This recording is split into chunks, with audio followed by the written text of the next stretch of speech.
Good evening, everyone. Good evening, all. Come on into the Real Money Coach Show. It is Tuesday at 8 p.m. Eastern, and y'all know what we do at 2 p. Or did I say 2?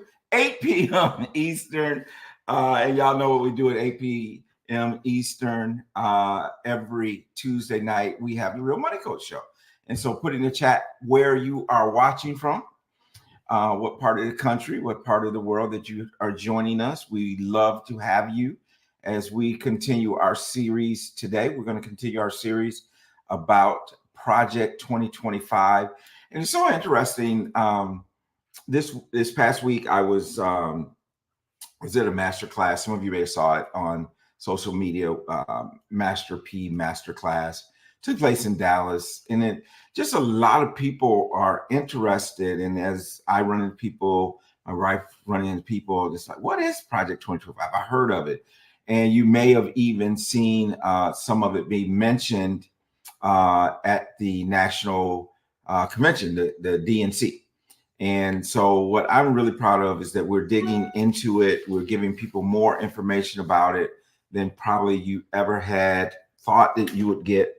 But there's so much there to unpack. And so we're happy to do that. We're happy to continue to unpack that information. Tonight, we have a enrolled agent. And for those of you who don't know, I'll tell you now, enrolled agent is someone who has the credentials to represent you, just like an attorney if you were going before the Internal Revenue Service. And so our resident agent on our team is Timothy Day. And so he'll be joining us here in a little bit. And we're going to continue to unpack and give you more information about Project 2025. This particular topic that we're going to talk about, taxes tonight, is found in chapter 22. And if you just Google you can find a lot of information. But before we get all into that, hello, Alice Martin. Nice for you to be here with us. Before we get into all that, let's bring on my co-host, Michelle Mitchell. Michelle, how you doing? I'm good. How are you, Tony? Good. Michelle, I've been seeing some of your posts and stuff, girl. You got some things going. I feel like this momentum you have. Tell me how you feel. Well, we're trying to create momentum over here. So yeah. Job well done. Job well done. Thank you. Lauren doing her post and you doing your post and that type of thing. Yeah. So that's pretty awesome. Yeah. So let's talk a little bit about. Did you watch all of the DNC or some of it last I watched some of it. I caught bits and pieces of it. Okay. Unfortunately, I didn't even see Kamala's. You didn't see hers. Okay. It was good. It was good. I did not. I got a phone call right before that, and I kind of missed it. So. Kind of missed it. Well, yeah. I'm sure you can go back and see clips of it. Yes. But they had some great speakers, a lot of momentum coming out of, speaking of momentum, right? A lot of momentum for Kamala Harris and her campaign coming out of, the DNC last week. And I'm looking forward to seeing some of the debate. So am I. Yeah. And you know what they are really negotiating over is a muted mic or unmuted mic. Yes. So it's kind of interesting to me that his campaign wants the mics muted, and they're saying, no, unmute the mic. I wonder why. To control, I don't know. They're trying to control their candidate. Yeah. Yeah. I mean, a debate is a debate, right? It's a two-way conversation. Correct. At least that's what my kids were taught when they were in debate team. So let them debate. I have a feeling his campaign doesn't want him going toe-to-toe with her. I can see that. I can understand that. So it will be interesting to see how it all pans out. The one thing that's for sure is that this is an awfully important election. I believe so. Yeah. So And you know how we say every 4 years, this is the most important election of our lifetime. I know, right? But But this, I really do believe democracy is on the line. Um, I really do believe that. Like, what type of world do we want in the future? Do we want to maintain this experiment called democracy, or not? And the country gets to decide. That's what I think. well, and to me, there's also this drastic contrast in leadership, Yes. and what we expect, in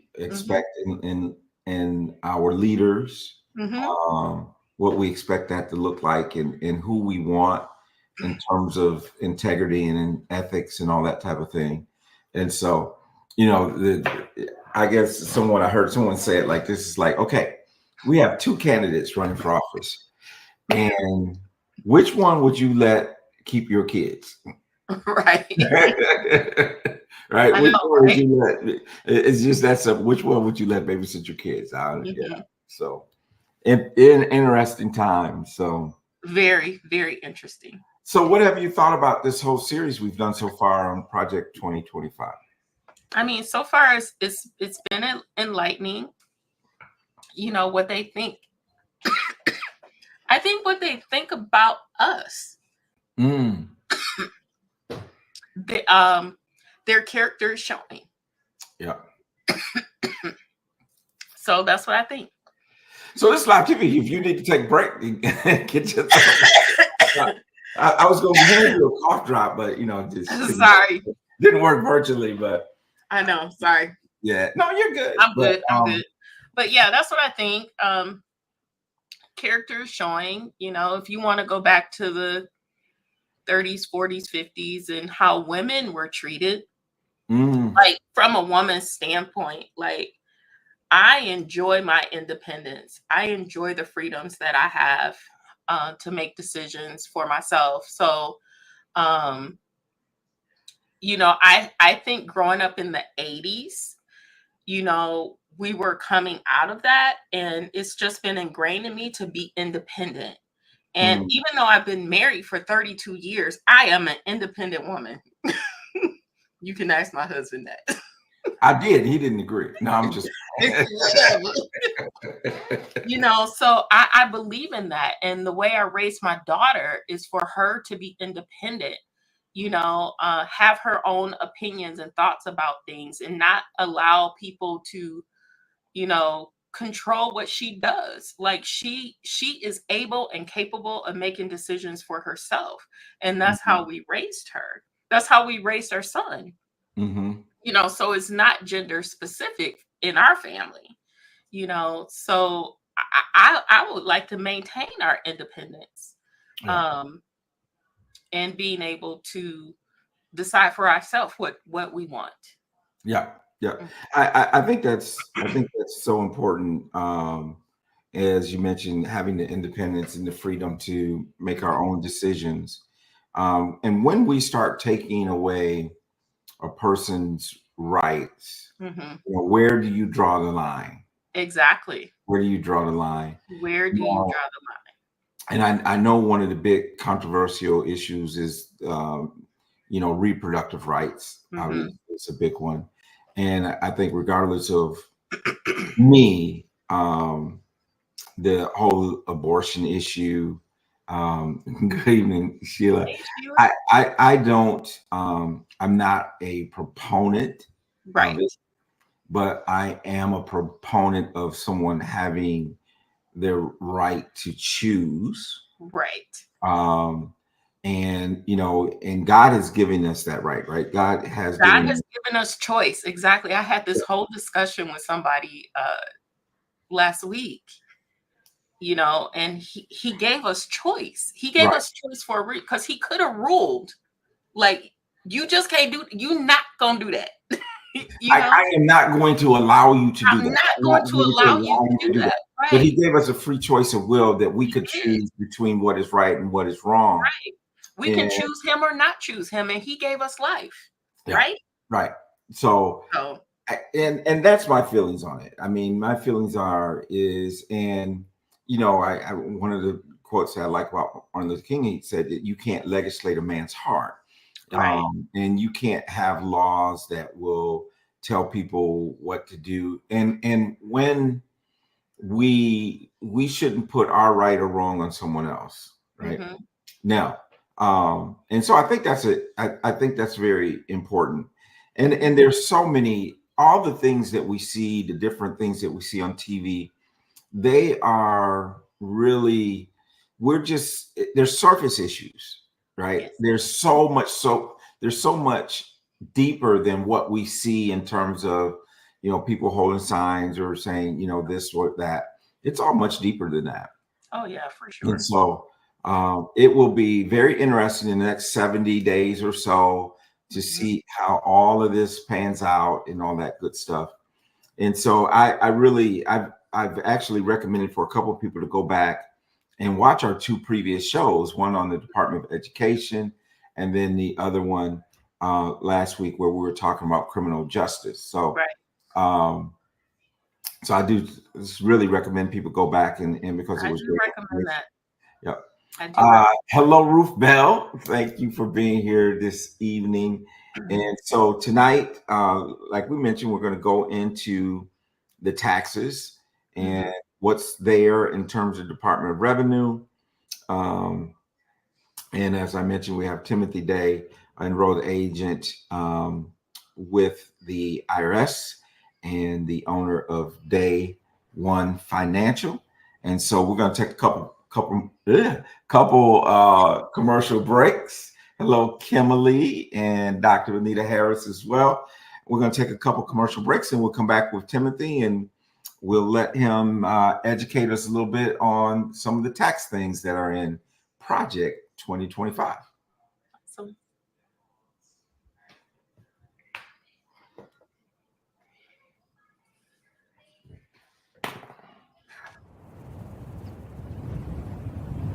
Take control of your finances today with the Real Money Coach. Our free financial wellness checkup offers personalized insights and strategies to secure your financial future. Don't miss out on the clarity and confidence you deserve. Visit www.therealmoneycoach.com now. That's www.therealmoneycoach.com right now to start your journey towards financial freedom. Your future self will thank you.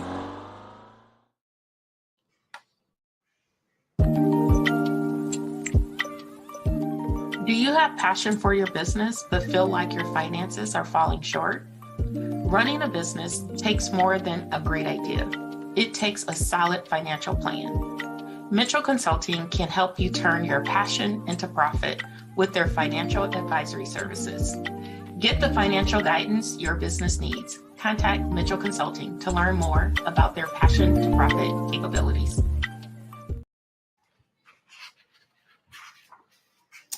Well, Michelle, tell everyone how they can get a hold of you on social media and etc. Sure. On social media, on Instagram, you can find us at Mitchell_consulting. And you can go to our website at mitchellconsultingservice.com. There you go. And it's everything on social media at The Real Money Coach and therealmoneycoach.com. Michelle, as you were talking about, and I think about you whenever I see this, that passion to profit. And as I was at the boot camp with Master P, the first P to wealth is passion. Yeah. That's his first P. And, a couple things that really stood out to me about is number one, just reading his book and being around him for the second time, he sold out for the Lord. I mean, and that's really pretty cool to see.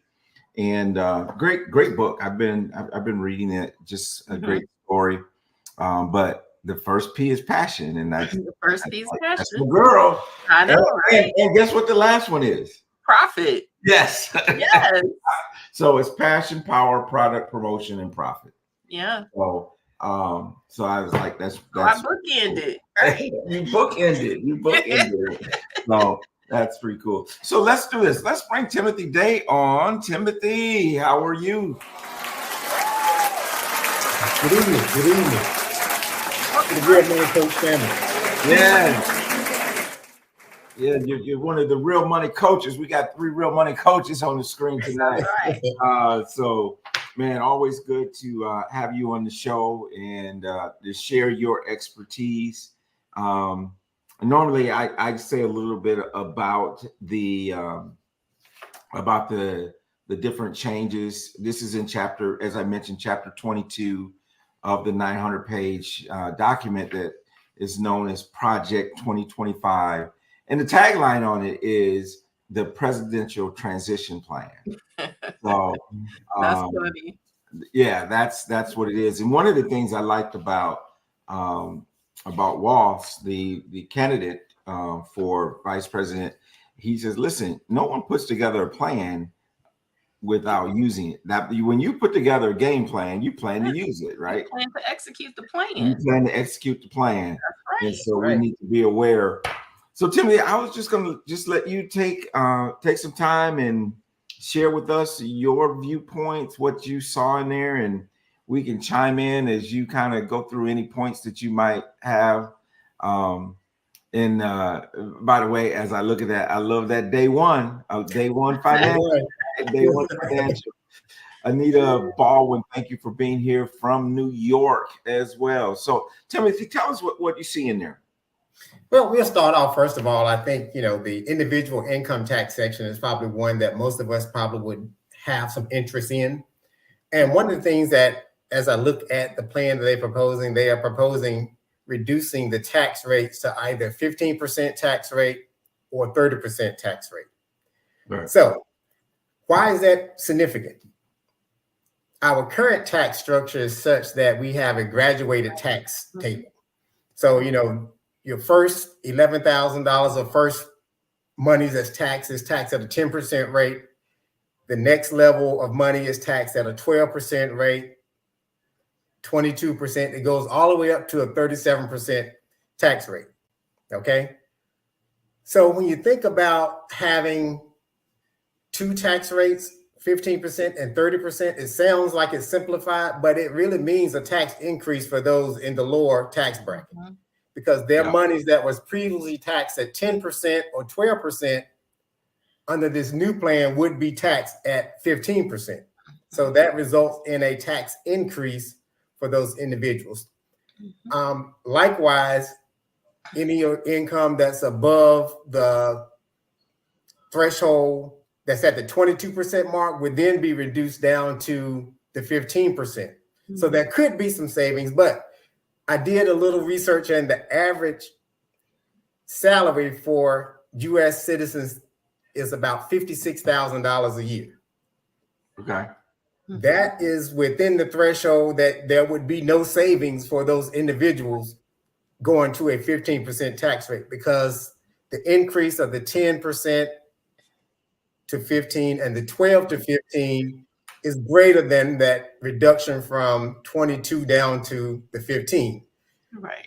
So I did a quick analysis. Someone that had taxable income about $58,000 going to the 15% tax bracket would mean an increase of $700 in taxes.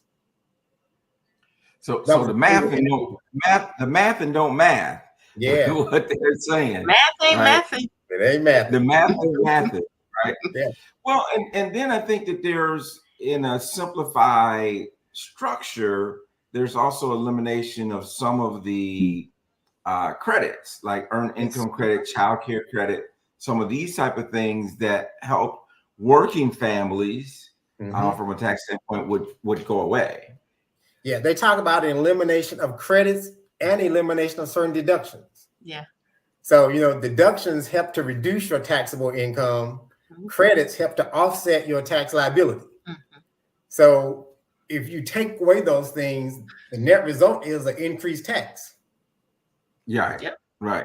Yep. So if you're not able to deduct to reduce your income, nor take the credit to reduce your tax liability, the net result is a higher tax. For most of us. Yes. So what about the folks on the other end? I mean, the highest tax bracket you said was 37%. Right. So they have a cutoff at the Medicare there's a certain amount of dollars that you can earn and still pay Social Security taxes on. And I think that's about $168,000, somewhere in that neighborhood. So that's sort of where the threshold is to go into the 30% tax bracket.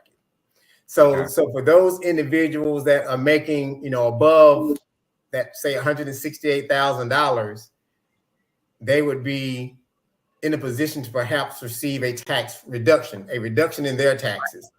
You know, if they're in a 37% tax bracket, then that will go down to 30%. Timothy, is that individual or is that jointly? Yeah, that was exactly my question. They have different. That was the individual amount. That Individual, 6.8 was okay, the individual amount. Yeah, if you're filing jointly, then yeah, Right. it's a different number. I don't know what that number is right offhand. Okay. Oftentimes it's like double the individual. Yeah. Yeah. Okay. Yeah. So- but that was the individual rate. So for people who make way over that threshold, Yes. I mean, this is Huge savings. a huge savings. Mhm. Huge savings. Yeah. So somebody's making, you know, 250, 500,000, something like that. I mean, they're going to see substantial tax savings Absolutely. because they're going to automatically drop by 7% on all of Exactly. that, on all that income. Yes. Right. But So they'll eliminate deductions. So yeah. yeah, but see, I think though, when you talk about eliminating the deductions, the higher your income is, the less impact those deductions have on your taxable income. And so eliminating it for the higher income people won't have the impact that it has on eliminating them for the lower income. Yeah. Because it's a smaller percent of It's your a smaller. Yeah. So so it would definitely result in and that's when you see some of the commercials saying that the tax bill, the tax plan from Donald Trump, Project 2025, will help the billionaires the most, and everyday working folks like us are going to pay the price for it. Yeah. Right.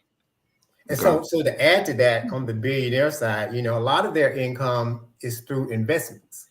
Mhm. So, you know, you hear stories about, you know, highly wealthy individuals having a tax rate that's less than their secretary, you know, that type of thing. Yeah, Because that's what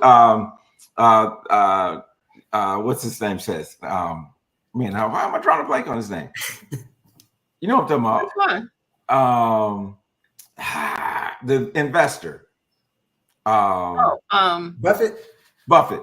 Yeah. Yeah. Warren Buffett, yeah. Buffett says that he pays a smaller tax rate than his secretary does. Yeah. Mhm. And so right now, the capital gains rate is 15%, and it could go up as high as 20%. Okay. So they're looking at changing that to just a flat 15%. So it won't go up.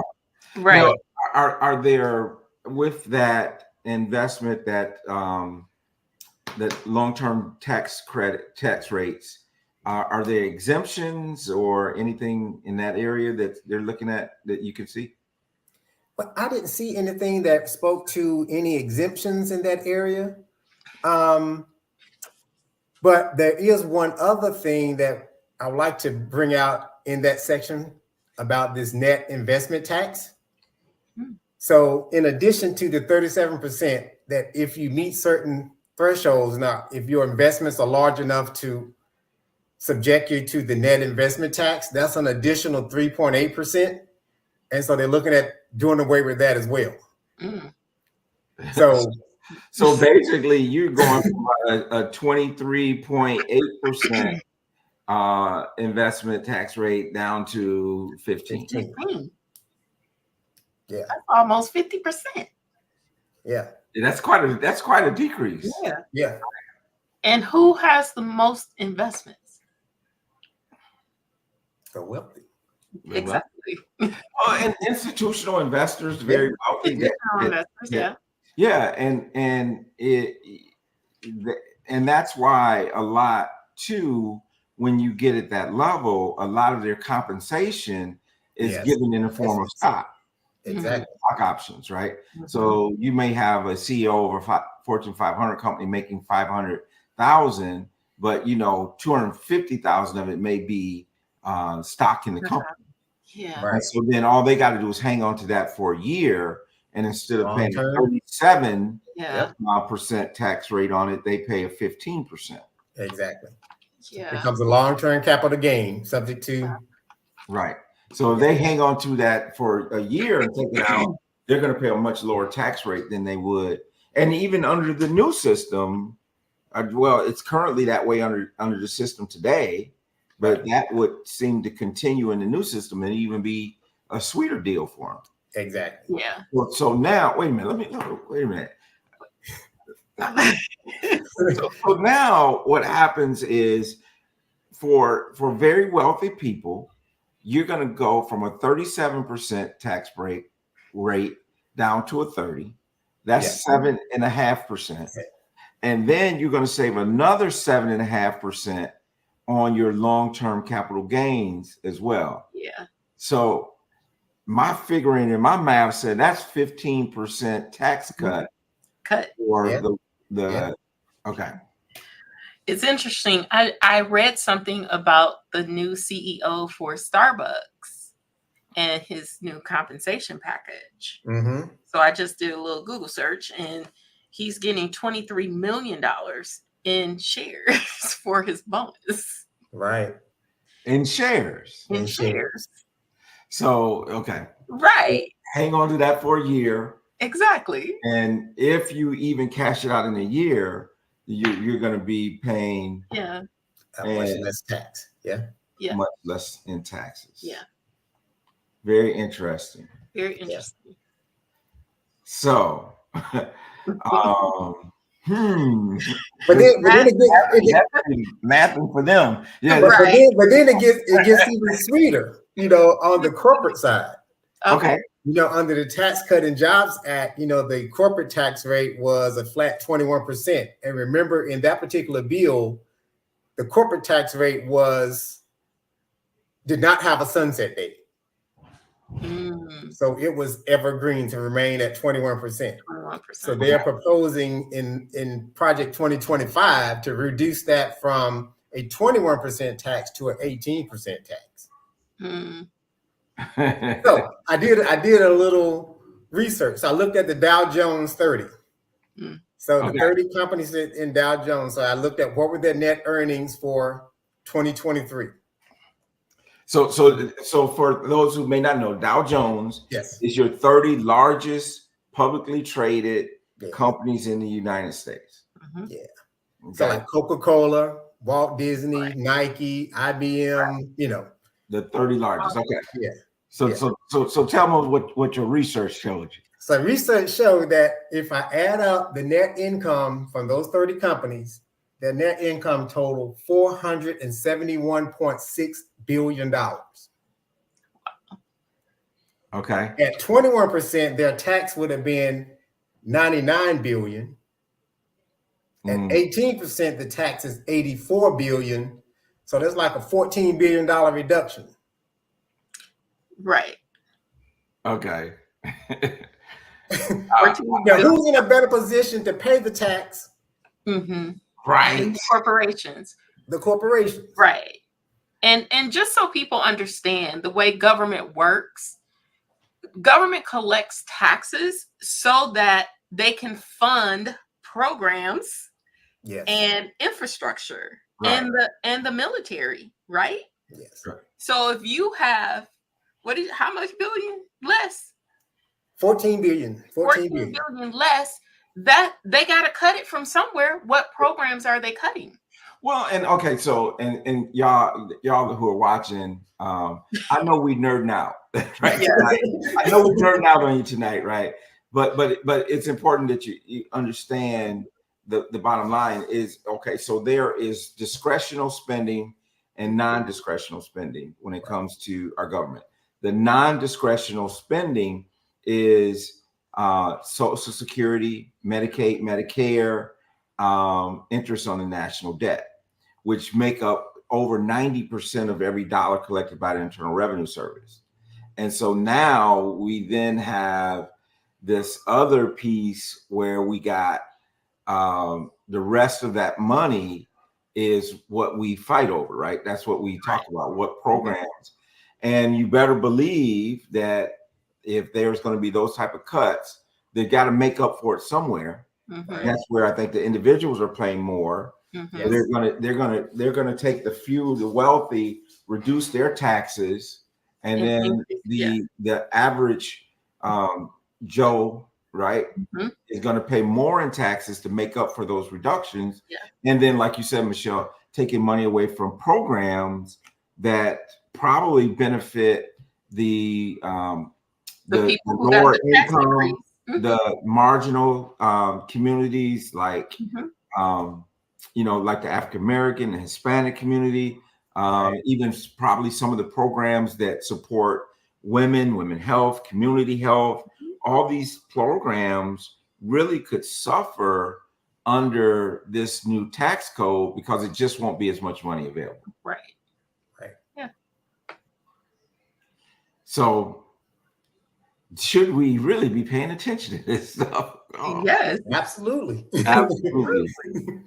Wow. And then, I also was reading a little bit about the estate and gift tax exemptions on there. Did you look at that at all? Yeah, I looked at some of that. The estate tax section, there's a huge exclusion right now for estate taxes. I want to say it's like 14, $15 million in terms of exclusion for estate taxes. I don't recall what they're. Yeah, they're looking to. Okay, this is what I said. They're looking to increase the state and gift tax exemption because I think it's around 11 million, and I think you're going to increase it to 12.9 million. And then they're going to also reduce the tax rate to 20%. I don't know what it is currently, but it looks like on large estates that there also will be a reduction in the estate tax. Yeah. Right. So let me do this because I think this is a good point to I want to put a pin in this right here. Folks, if you're watching this, that's why you need to make an appointment with me, because one of the things that we do majorly is show you how to shift your income from being taxable to being tax-free. Exactly. And that's going to be more important going forward than it ever has been, regardless of what. If you're at the lower levels, you can say, well, if you're at lower income levels, it's not going to have as much impact on you because you're only paying 10% on your income.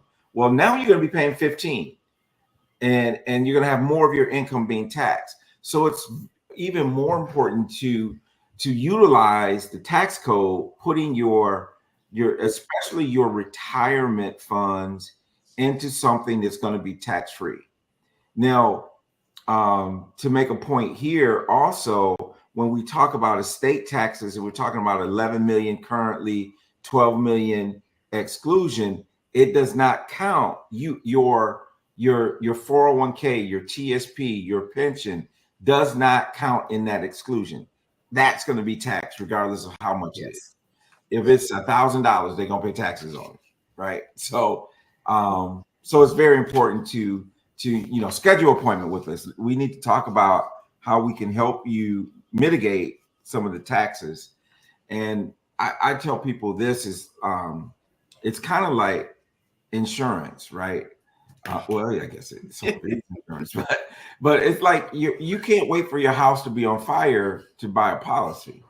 You got to start putting those things in plan now before the house is on fire. Yeah. Right. But Tony, also to your point, for those that are in the lower and middle class group, that tax increase is much more burdensome because when they go to the grocery store, to the gas station, they don't get any type of discount. Right. Mm-hmm. Okay. So we already seen that they're going to have a higher tax liability because that 10% is now going to be paid at 15, the 12 is going to be paid at 15. So they're going to have paid more in taxes. So that means there's less disposable income. Right. But everything that they purchase, you know. So you mean to tell me I can't go to the gas station and say, hey, I'm in a higher tax bracket, so I need my gas prices to be lower. Right. They're gonna laugh at you. Exactly right. Yeah. So the impact of the percentage that I pay for everyday living expenses, yes, you're saying for people who are lower income, that's going to have a greater impact than someone who's wealthy that may not feel it at the pump. Exactly right. Anyone else. Exactly right. Yeah. Interesting. Yeah. Never, didn't really think about that part of it. So anything else in there that you saw that was? Yes, there was another section that they talked about benefits. You know how most employers, as if you have health insurance, they get to deduct that. The employer may subsidize that health insurance. You as the employee might have a portion that you pay, but it's oftentimes subsidized by your employer. So they're talking about transitioning away from that and just basically increasing one's salary to basically buy those services. I'm assuming on the open market. They didn't say that specifically, but the group that's proposing this, are the ones that want to do away with the Affordable Care Act. Yes. So there's this push to privatization. This is one of the underlying messages. We talked about it in the education. We talked about it in the education, right? Yeah. We're talking about doing away with some of the tax dollars, giving vouchers, really pushing privatization of education, doing away with the Department of Education, privatizing student loans, right? So no more Fannie Mae, Sally Mae, all that. So we're gonna push that into the private sector. We talked about last week the criminal justice system. We talked about prisons for profit, right? So there's the push that we're going to create more need for prisons and jails. And what we're going to do to supply that is we're going to have privately run prisons for profit that would do that. And then tonight, we're talking about the privatization of more things. And so it's this big push towards what sounds like is big business. Yeah. It is. And they all getting a tax break. Yes. So you're saying we're going to push it towards big business. Yes. And then we're going to give the businesses a tax break. A tax break. Yeah. And, if anyone has ever had to buy life insurance off the open market, it's not cheap. I mean, health insurance, it's not cheap. Yeah. Yeah. And not to mention a lot of the things that people don't realize, because a lot of people now that are what I call, even mom and pop businesses, for years, it has been, okay, if I want to go out on my own, start my own business, many people had to wait until they were 65 when they were eligible for Medicare because they didn't know how they would take care of the health piece. Exactly. And it's not the thing about health insurance, folks, it's not necessarily the premiums. The premiums is tough enough, but it is, if I have to self-insure, what is that going to cost me? The risk of not having the insurance.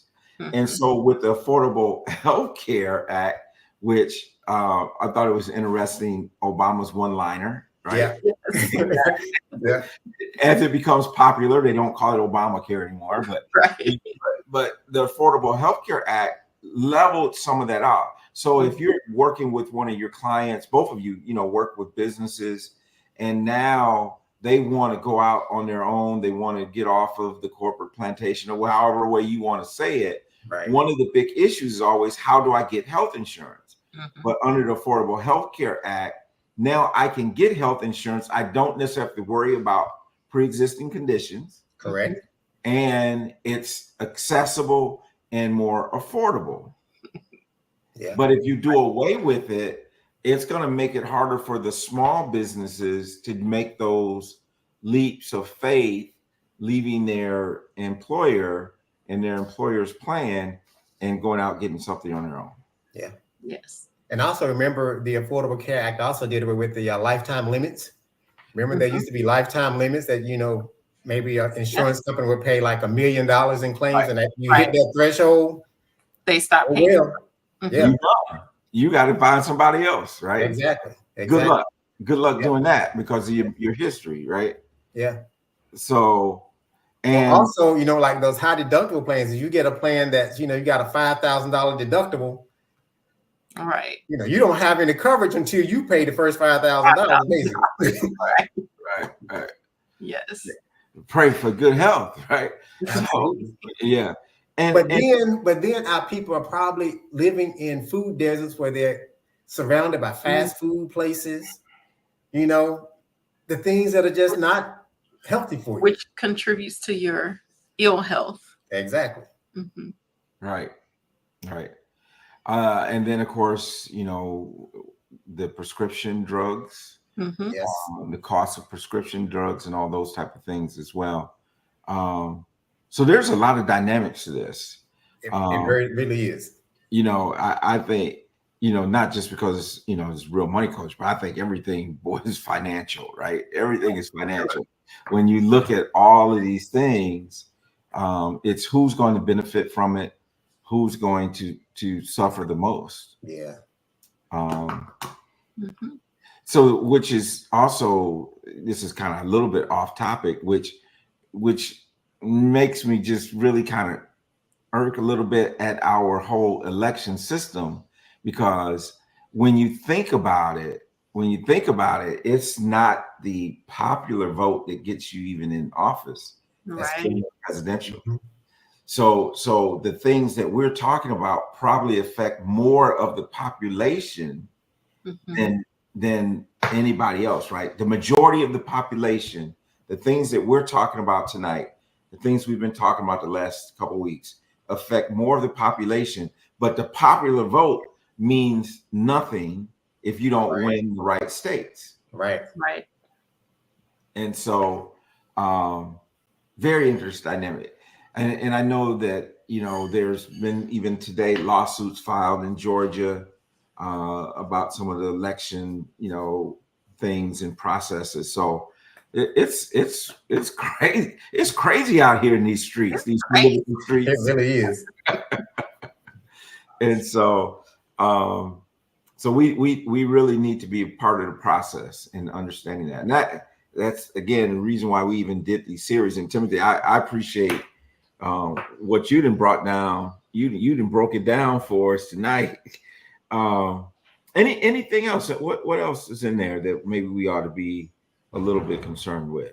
Well, like I say, as you talk about the masses of us that will be impacted by this, I mean, when you think about the whole process of voting, we need to make sure we vote our interest. Sometimes we get caught up on one particular issue and, that type of thing. But there are other things that we need to take into account when we think about casting our vote. And for those that maybe are not feeling strongly either way about either candidate, to me, I look at it this way. At the end of the day, one of the two are going to be elected. Right. Your choice to vote for someone outside of that, independent, all of that other stuff is like, it's a vote that really didn't count almost. Right. Like if you're voting for an independent candidate that's not going to win, then you, I guess you've wasted your vote. I mean, that's your right. That's exactly. And I guess that you actually voted for the person that did win. Yeah, you did, right? Yeah, that's true. Yeah, I know. In big news this week was Kennedy dropping out of the race, and that type of thing. And I haven't really paid much attention to Cornel West in his campaign and what he's doing. I know he's changed a little bit. He was libertarian, and then now he's independent. I don't know what his stance is and how far he will continue to run. Now, I like the brother. I mean, the brother, but I don't know what the purpose of it that he's doing. So, but yeah, it's nuts. It really is. But also, I know we are talking about, Project 2025 and the impact that it can have. But on election day, there's more than the top of the ticket. And it is very important that you understand who all the proposals and who's at the local levels, because that's really going to impact your life more than anything. Because you better pay attention from the PTA to the city council to the governor, all the way up. Do your diligence. Exactly. And really figure out who's on your ballot and what they stand for. And if it's in alignment with the values that you have. Exactly. Well, you know what I was thinking about is Timothy was saying is that sometimes we get so passionate about one, like he was saying, one particular item, right? Maybe it's reproductive rights, maybe it's the border, maybe it's whatever it is. But you got to look at the totality of the whole thing, because if you make your decision based on one, like this is just what Timmy was saying, you make your decision on who you're going to vote on based on one item, right? So you mean that because of this one thing, you're going to vote this way and throw away the other 99. You don't care what happens with the other 99. But the reality is you living in that 99%, we're going to have to deal with whatever consequences come. And again, to your point, Michelle, that's all the way from local government all the way up. And as Dr. Benita Harris said, vote up and down the ticket. Up and down the ticket. Sheila talked about good information tonight, the rainmakers in the house. And so we got all this stuff going. And to me, we have a responsibility. We have a responsibility to cast our vote in the most intelligent, informed way that we can, and understanding that they do not want us to be informed. This is the interesting thing. I'm gonna shut up, but this tonight got me on the news. They were interviewing. Oh my goodness! I don't know if it was state or national, but it was, I think it may have been local. I can't remember, but they were interviewing the Board of Elections. And the guy was saying that if you're getting text messages encouraging you to register and vote, that's not coming from us. Now, think about the subtlety of that message. Here's the Board of Elections saying, if you get a text message encouraging you to vote, that's not coming from us. That's up to you. That's totally your choice. Now, that sounds like to me someone who doesn't want you to vote. Exactly right. Yeah. Right?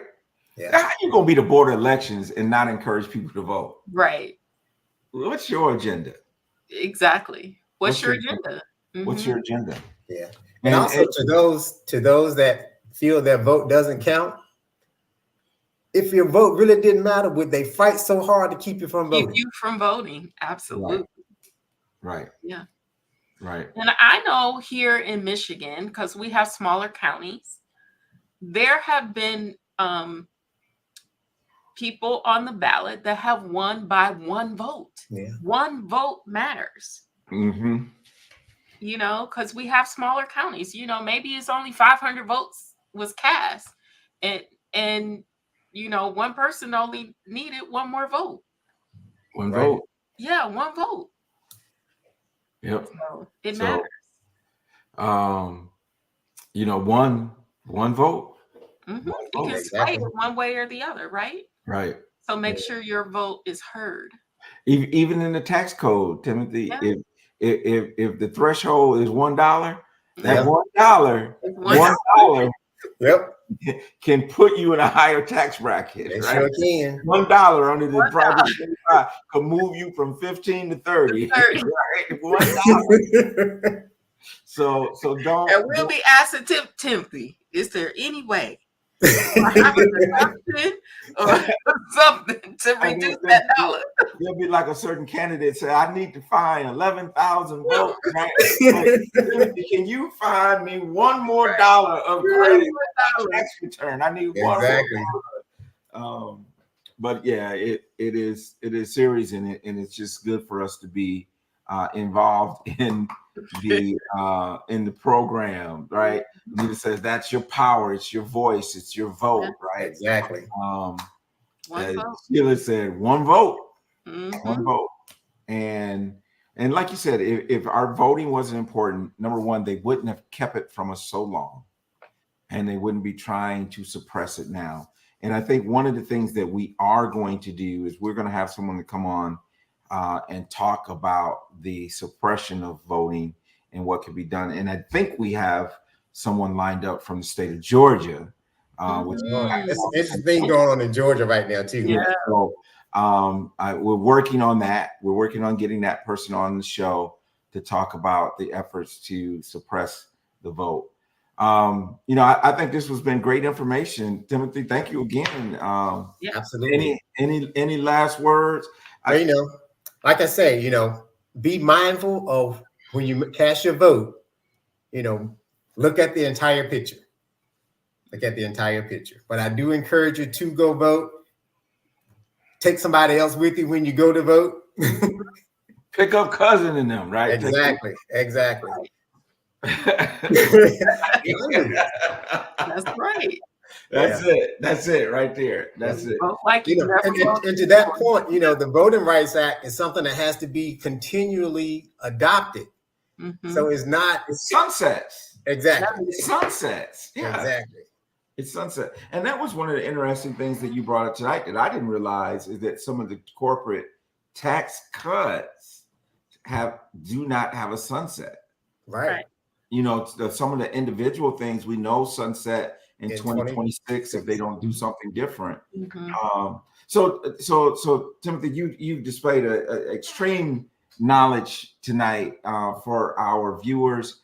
If they wanted to engage with your services, just tell them how they could do that. You can reach me on my website at www.day1financial.com. Day One Financial. Tell us how that name came. We happened to be in Atlanta, and we were at the Level Up conference there, and there was a presentation done, and The Rock was talking about, how the beginning of the year, oftentimes, people are making, New Year's resolutions, I want to lose weight, or I want to start saving, that type of thing. And oftentimes we start off the year good, but, I'll get to it one day. Mm-hmm. One day, which means that one day you just keep kicking the can down the road. Mm-hmm. So he said, let's flip that around. So this is day one. So in terms of our financial health, where you start isn't necessarily where you need to end. Mm-hmm. So make today your day one in terms of getting your finances in order.